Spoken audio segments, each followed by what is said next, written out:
Hey everyone, Tactical Guy, doing a gun review on the Kel Tec P3AT. This is a double action pistol only, and chambered in the 380 ACP round. It offers a 6+1 capacity, which is very nice in my opinion for a pocket pistol. Only weighing in fully loaded at 11.1 ounces. Overall, this pistol has a very concealed carry feel to it, as it doesn't have any external safeties, a very long, heavy double action trigger, as well as very low profile snag-proof sights, and no slide lock or slide catch. This firearm does not lock back in the last round, which is a disadvantage in my opinion. I really do like that in a firearm, but it's not a deal breaker. Another thing I dislike about this firearm is Kel Tec's fit and finish overall. It's fairly sloppy in my opinion. They could have really rounded off some of the seams and sharp edges on this firearm. Polymer it's a great thing to work with if it's all clean and, in my opinion, kind of rounded off and cleaned up. But Kel Tec kind of falls short in that area. Disassembling this firearm is very easy. You pull the center pin out right here, this very large center pin. You can use a spent shell casing or anything, and then the slide comes off, the spring assembly and the barrel comes out. You can break it down further than that if you would like, but as far as field stripping goes, that's as far as most people will take it. This model has the Parkerized finish in the slide and barrel, as well as the black polymer frame. I believe there's 3 different color frames and 3 different finishes for the barrel and slide you can get, although I do not know them off the top of my head. This firearm is a direct competitor with the Ruger LCP. As you can probably see, and if you've seen the Ruger LCP, they are basically the same pistol in my opinion. They're almost identical. This pistol has, in my opinion, a better trigger though. The LCP, not dissing it at all, it's a very heavy trigger, but it is lighter than this trigger, although it is very gritty, and I don't like how it breaks. The trigger on the Kel Tec P3AT for a double action trigger, in my opinion, is excellent. Very heavy, very smooth, and breaks very nice. You can definitely stage the trigger. Although if you're in a stressful situation, I don't think you'd be stressed or worrying about staging the trigger. I think you're just going to be pulling the trigger. Very large, oversized extractor on the other side. Have not had any problems extracting with this firearm. And I believe I've only had one malfunction with this firearm, which was a stovepipe. I don't necessarily blame the firearm for that. I believe it was being limp wristed when it was being shot. I was not the shooter at the time. Being that this pistol only weighs 8.3 ounces empty, it's very snappy in recoil.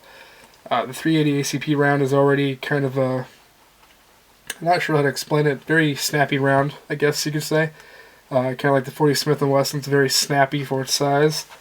And with a light pistol like this, it really does pop out of your hand a little bit. You really have to have a decent grip on it. Overall, the slide serrations on this firearm are fairly decent, and the spring is not too difficult for, I'm not going to be gender specific, but it's not too difficult for some women and some men with less dexterity in their hands to pull back. Not dissing any women out there or anything, but just throwing that out there. It's not very hard to pull back at all.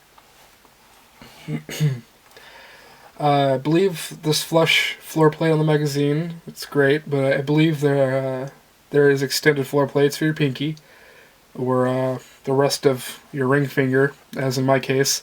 I can only get about 1.5 fingers on this because I have quite fat, chunky hands. It's different for everyone, obviously, but I have fat, chunky hands, so can't quite get the best grip on it. But, with my 1.5 finger grip, still have no problem controlling it. very happy with this firearm. The sights are almost non-existent, which kind of is a plus and a minus in my opinion. It's nice, but to have what little is there. But if you're going to be target shooting and you kind of want to see I'm aiming here and it's shooting here, it's kind of shitty. It's not the best. I believe Crimson Trace is also making lasers for this. I'm not 100% sure. I know they are doing the LCP. I'm nearly positive they also are doing the Kel Tec P3AT. Not locking back on the last round was somewhat annoying, and it's kind of annoying if there is a malfunction.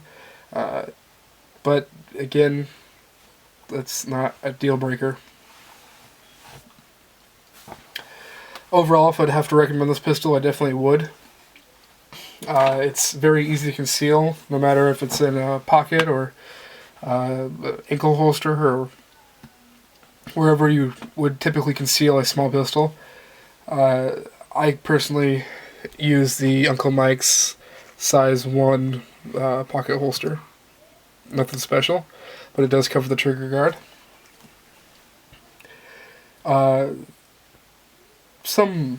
Another thing I kind of dislike about it is how high the slide sits in your hand. I guess you call it the bore axis. The back of the firearm kind of has a thick, rounded area where the hammer is recessed into, which prevents you very well from ever getting slide bite or anything like that. But it does attribute to some of the recoil, and you can really tell that. Overall, this is a great pistol, and recommend it to pretty much anyone looking for a small concealable pistol. You can conceal in just about anything. I'll show you how it has worn over the past 200-300 rounds. As you can see, there's very little wear on the top of the slide and on the top of the barrel. Whereas like an XD, not just an XD or anything, but their finish wears extremely fast. After about 100 rounds, you'll see start seeing silver through there. So Parkerized finish is definitely a great finish so far. Excuse me.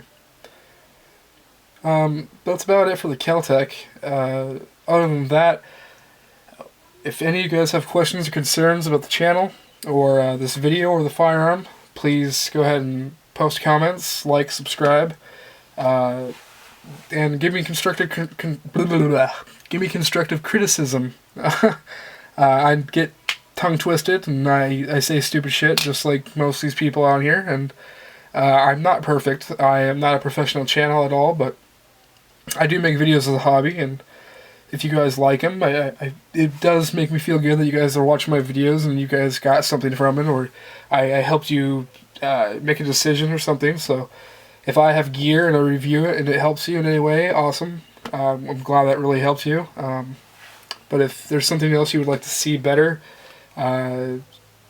just please say. If my lighting needs to be changed, if you don't like how I make videos, if there's anything I can change, please feel free to say it. I'm not one to get offended, and overall it's just to benefit the channel, I guess.